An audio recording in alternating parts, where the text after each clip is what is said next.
وبركاته.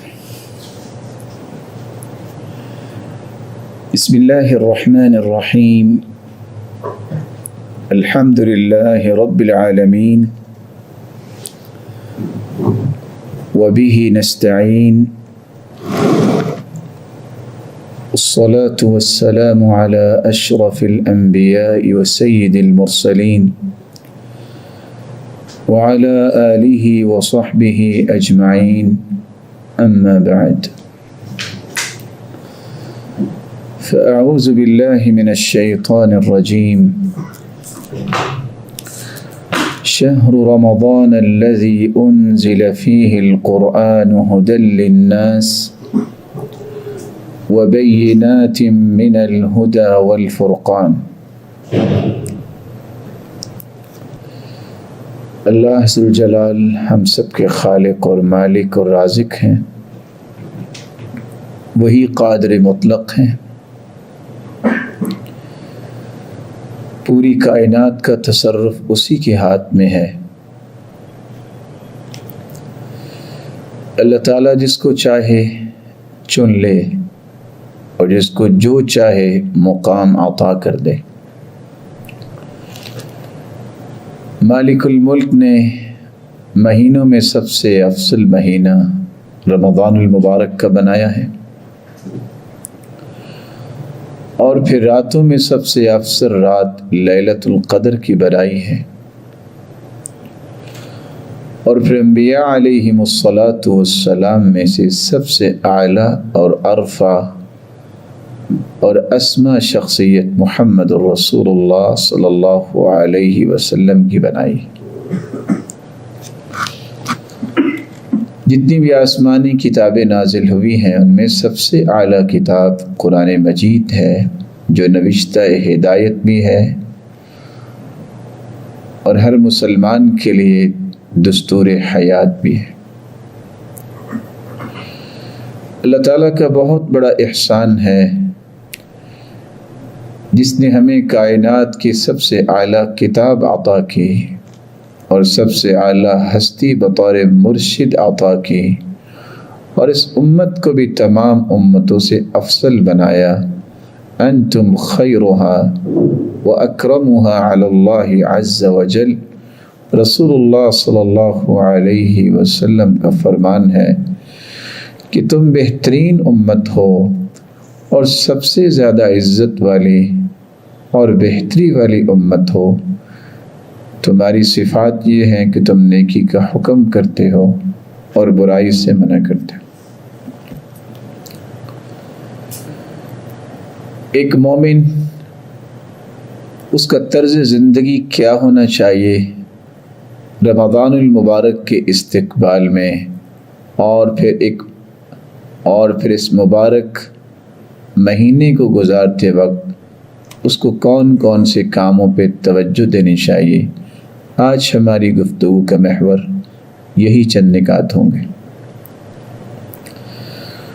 سلف صالحین رمضان المبارک کا انتظار کیا کرتے، جس طرح دنیاوی تجارت کے لیے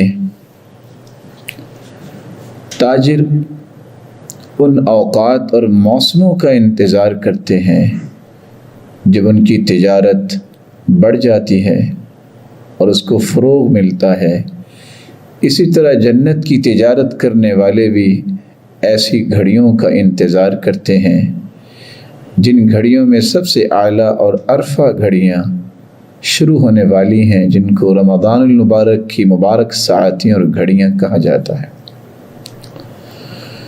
معلی بن فضل رحمہ اللہ رحمۃ واسعہ فرمایا کرتے تھے، کان السلف يدعون الله 6 أشهر أن يبلغهم رمضان ثم يدعونه 6 أشهر أن يتقبله منهم۔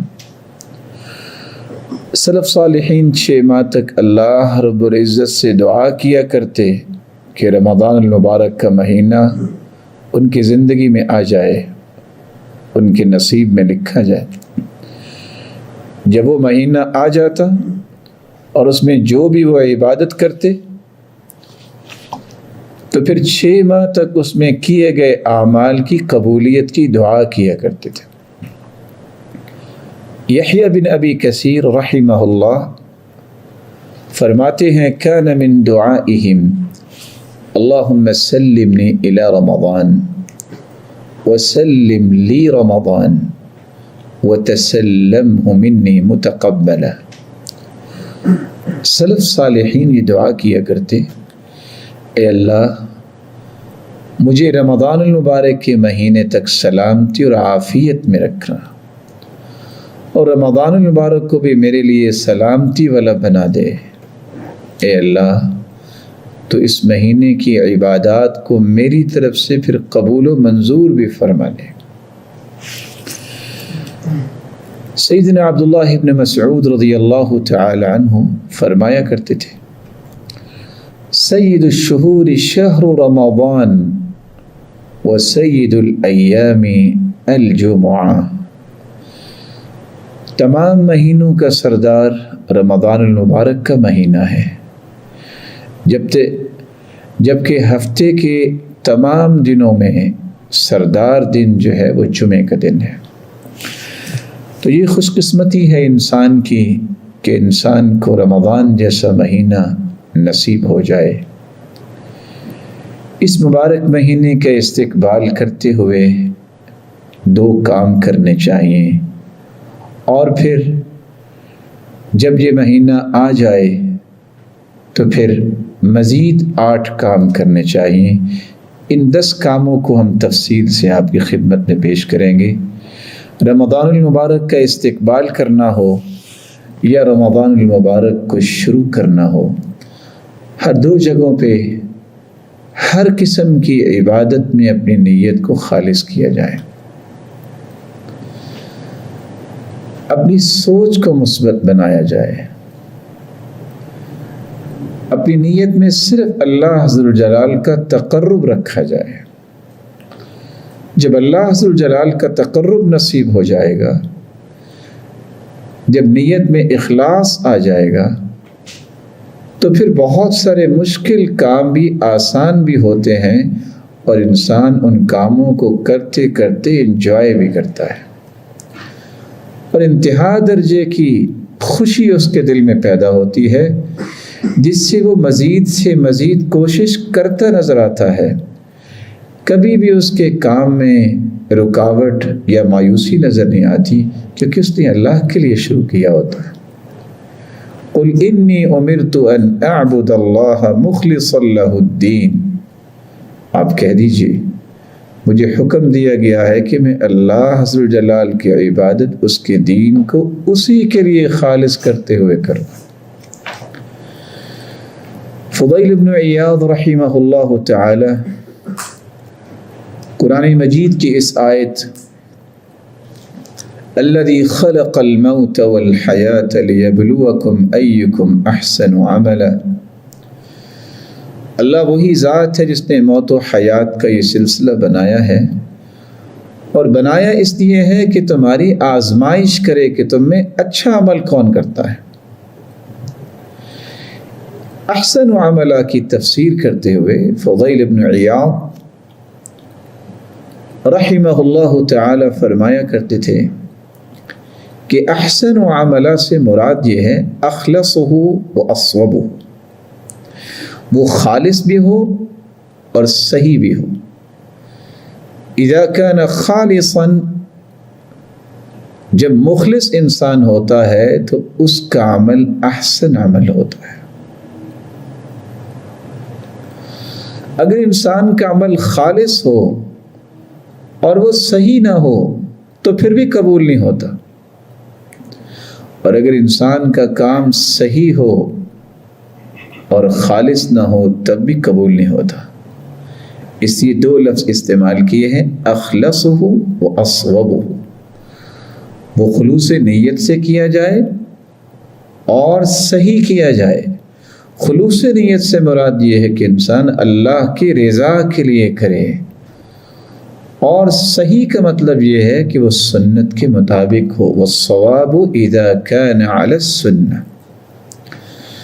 اللہ عز و جلال ہمیں ہر وہ نیکی قولی یا عملی جو رمضان میں کرنے کی توفیق فرمائے اس کو اپنی رضا کے لیے خالص فرمائے اور سنت کے مطابق کرنے کی توفیق عطا فرمائے۔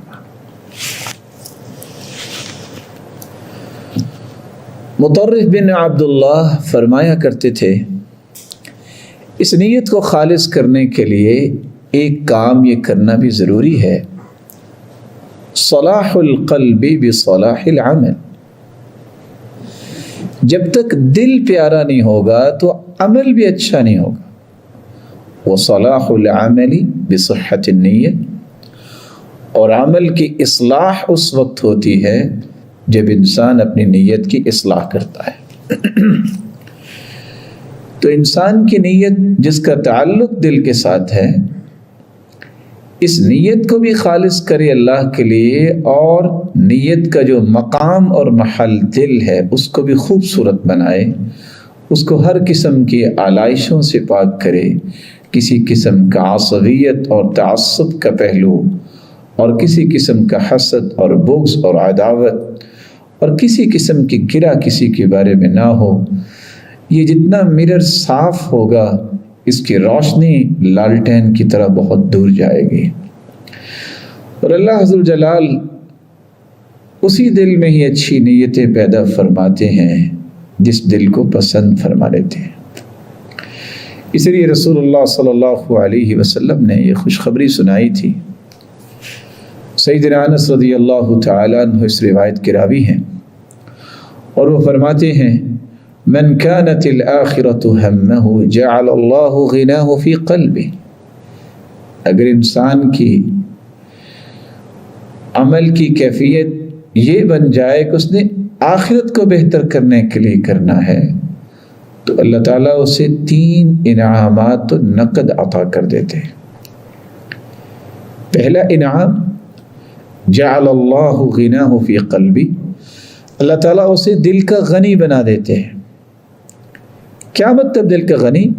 وہ اپنے اس کام پہ اس قدر مطمئن ہوتا ہے، اس کو دنیا جہان کے اعمال سے اتنی خوشی نہیں ملتی جتنی اس عمل سے خوشی ملتی ہے، پھر اس خوشی میں وہ دنیا کی تمام خوشیوں کو بھول جاتا ہے، اور اس خوشی کے سامنے دنیا کی تمام خوشیوں کو جو خواہشات کی تکمیل سے انسان سمجھتے ہیں ملتی ہیں، ان کو ہیچ اور نیچ سمجھتا ہے۔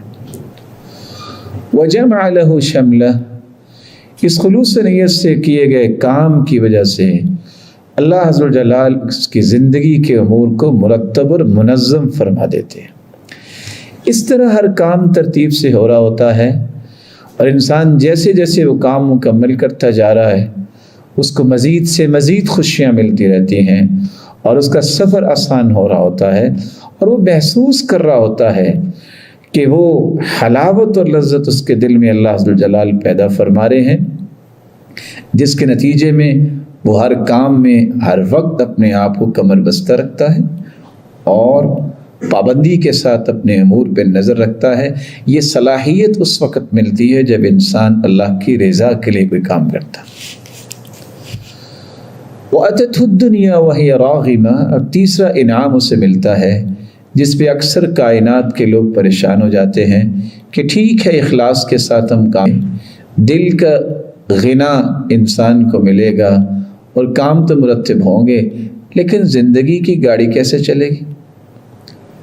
رسول اکرم صلی اللہ علیہ وسلم نے یہ خوشخبری سنائی ہے، وَأَتَتْهُ الدُّنْيَا وَهِيَ رَاغِمَةٌ، دنیا اس کے پاس اس طرح آتی ہے جس طرح مالک کے سامنے لگام ڈال کر سواری کو پیش کیا جاتا ہے۔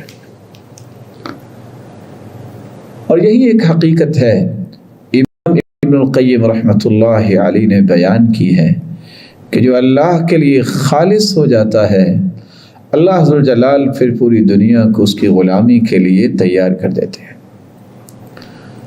لیکن اگر اس کے نیت میں یہ چیز پیدا نہیں ہوتی، وہ کسی اور غرض، وہ کسی اور مقصد اور غرض سے کوئی کام کرتا ہے، تو وہاں رسول اللہ صلی اللہ علیہ وسلم نے 3 ایسی باتوں کا تذکرہ کیا ہے جو محرومیاں اسے نقد ملتی ہیں، اور قیامت کے دن کیا ہوگا یہ اللہ ہی جانتا ہے۔ وَمَنْ كَانَتِ الدُّنْيَا هَمَّهُ جَعَلَ اللَّهُ فَقْرَهُ بَيْنَ عَيْنَيْهِ، کوئی ہیوج پروجیکٹ بھی ڈیل کر رہا ہے، اگر مقصود اللہ کی رضا نہیں ہے تو اس پروجیکٹ کو ڈیل کرنے کے باوجود بھی اس کی آنکھوں کے سامنے فقیری ہر وقت دوڑتی رہتی ہے۔ وَفَرَّقَ عَلَيْهِ شَمْلَهُ، یہ بیچارہ لاکھ صلاحیتوں کا مالک ہوتا ہے، صبح و شام کے اوقات کو اس قدر وہ ان ڈیٹیل لے کے چلتا ہے، لیکن اس کے امور مرتب نہیں ہوتے۔ وہ ایک کام کرتا ہے اور دوسرے کے لیے سوچتا ہے، پہلا بھول جاتا ہے۔ یہ بے ترتیبی اور بد نظمی اس کی اپنی ذاتی زندگی میں اس طرح آتی ہے، بلکہ اس کی جو قلبی خلفشاری ہے جو اس کو پریشان کرتی ہے، اس کو توڑ کے رکھ دیتی ہے اور بکھیر کے رکھ دیتی ہے۔ وَفَرَّقَ عَلَيْهِ شَمْلًا وَلَمْ يَأْتِهِ مِنَ الدُّنْيَا إِلَّا مَا قُدِّرَ لَهُ، لیکن اس بندہ مسکین کو یہ بھی پتہ ہونا چاہیے کہ تیسری محرومی یہ ہے، وہ تو شاید سمجھتا ہے کہ میرے 10 انگلیوں کی محنت سے بہت کچھ مل جائے گا، ملے گا اس کو وہی جو اس کے مقدر میں لکھا ہے۔ اس لیے کسی بھی کام سے پہلے نیت کو خالص کر لینے سے زندگی کے ایک نہیں 10 راہیں اللہ تعالیٰ آسان کر دیتے ہیں۔ موسیٰ بن معلّہ بیان کرتے ہیں، حذیفہ رضی اللہ تعالی عنہ نے اسے نصیحت کی، یا موسیٰ ثلاث خصال ان کن فیک لم ينزل من السماء خیر الا كان لك فیہ نصیب۔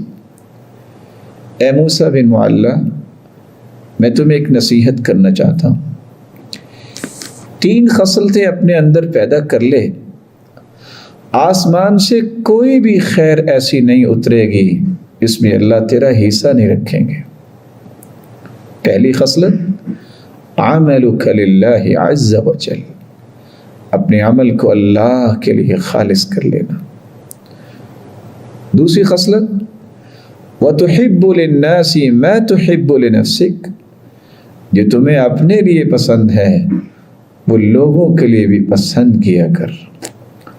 وَهَذِهِ الْكِسْرَةُ، اور تیسری نصیحت، یہ کھانے کے ایک ٹکڑا جو ہے، خواہ ایک ہی ٹکڑا ہو تم اللہ کی راہ میں اسے پیش کرو، ضرورت مند کو پیش کرو۔